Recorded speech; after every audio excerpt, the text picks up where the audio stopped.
Jess and Phil investigate a ghostly phenomenon. I would swear, court of law, that I witnessed this thing.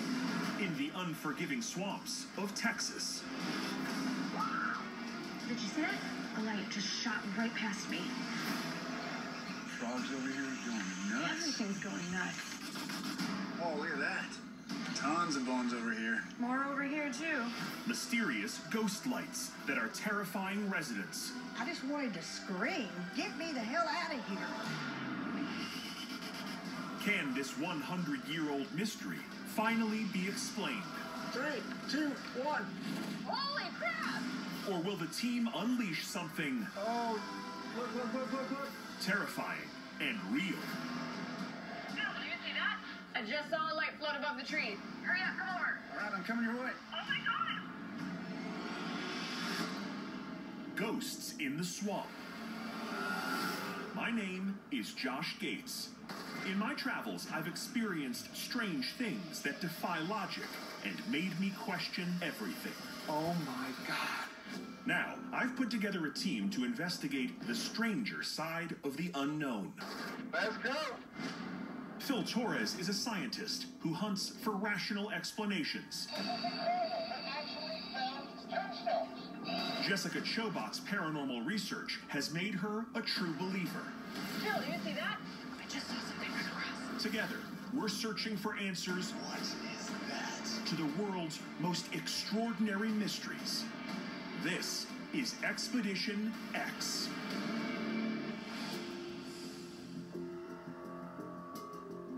Okay, Phil, you're our resident skeptic. So what if I told you that there is a certain lonely stretch of road in Texas where nearly every single night you could see an undeniable, unexplained phenomenon? I'd say let's go to Texas. I want to believe. Okay, Jess, I'm guessing you have heard of these so-called Saratoga ghost lights. I have. Of course you have. You are like an encyclopedia of the supernatural. Thank you very much. And what are these things supposed to be? Well, that's the thing. Nobody knows. They're these weird orbs of light that hover over this road. Some people think they're ghosts. I've even heard UFOs. Oh, so it's that kind of story. Yes. Well, you know where I'm going to come down on this. Whenever there is something that is a physical phenomenon, like lights, I'm wondering if there's a natural explanation that then can lead to these legends and lore of ghosts or UFOs. I'm guessing this place is pretty creepy, yeah? Oh, yeah.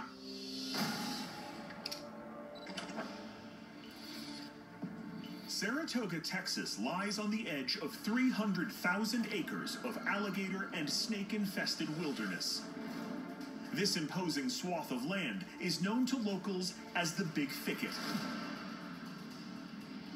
Once the sacred lands of the native Atakapa people, Europeans arrive in the 1850s and look to make their fortune plundering the area's valuable resources of lumber and oil, encroaching on an uncharted territory that some say was never meant to be disturbed. In 1902, the Santa Fe Railroad raises hundreds of acres to carve tracks from Saratoga to the remote supply outpost of Bragg. Under the command of ruthless production bosses, construction of the railroad is deadly business. While the working conditions are inhumane, eventually the rail line is finished. For decades, business is booming, but maintaining the tracks through the swamp costs countless lives. Eventually, there's a bust.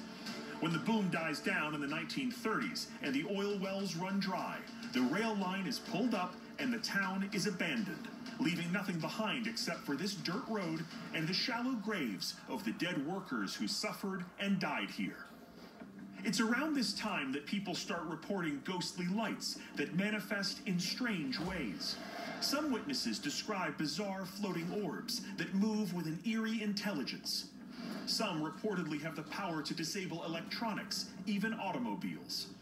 And while it may sound outlandish, in some cases, the lights appear to take on the shape of a headless figure carrying a lantern. Just recently, the number of sightings has exploded, and local residents are terrified. No one, including local law enforcement, can explain the glimmering phantoms of the Big Thicket, and no one has for 100 years. Phil, I can see your wheels turning already. Yeah, alligators and snakes, I'm in. But this is a giant swamp. This is a dynamic ecosystem we're talking about here. So there could be all sorts of explanations there. Could even be fireflies. Phil, it is not fireflies. Fireflies don't equate to a headless ghost carrying a lantern. I will say some of the reports do sound a little fantastical, Jess, but just the sheer volume of sightings, I do feel like people are seeing something. And I'm wondering if there could be multiple explanations out there that could actually make this a tricky one to solve. Right. I actually think the most difficult part of investigating this is going to be the location itself. The Big Thicket is no joke. So your mission is to get to Texas, find people who have experienced these ghost lights, and then see if you can experience them for yourselves. And if you can, figure out what the hell they are. All right, you had me at ghost lights. We're going to need to pack some bug spray. Lots. The team flies to Houston, Texas. From there, it's a 70-mile trip northeast to just outside Saratoga and the infamous Bragg Road, also known as the Ghost Road. What would it take to convince you that there's ghosts? Well, if I see a floating body with no head, I will then say you are right. All right. Well, we did a little bit of research on the Big Thicket area we're going to, and there looks like there's a lot of stuff that can kill us. Oh, yeah. I mean, this is one of the most incredible wildernesses in the United States.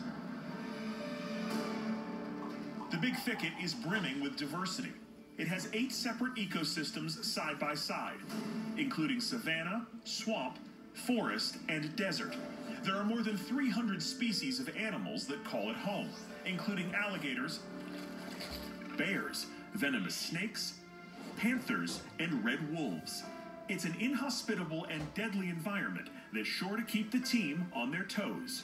I don't understand why a ghost can't haunt a spa. Why does it always have to be in the worst place imaginable? I think that's kind of part of the mystery here. When nature really fights you back and it's very tough for humans to survive, stories start to form about the region.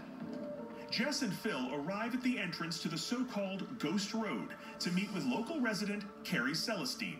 Carrie claims that during recent passage along this stretch of road, she came face to face with the chilling phenomenon. She insists on warning the team before they start their investigation. So this is it, the Ghost Road. Yeah, it is. So, walk me through your experience that night.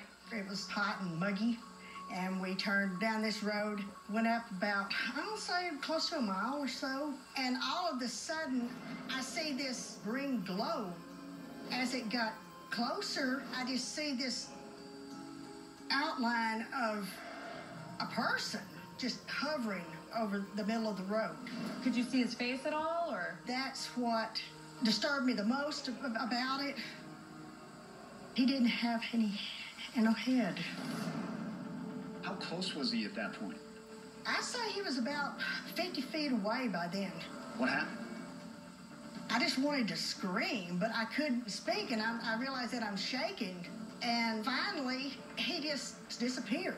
And I was just, get me the hell out of here. I said, he ain't got no head. Were there any other details you could glean from him? He was wearing overalls like the old-timey brakesmen used to wear.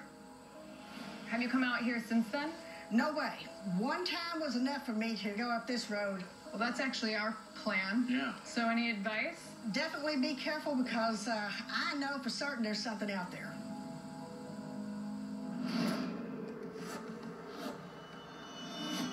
After hearing Carrie's story, we wait for nightfall, when most of these glowing phantoms and orbs are reported.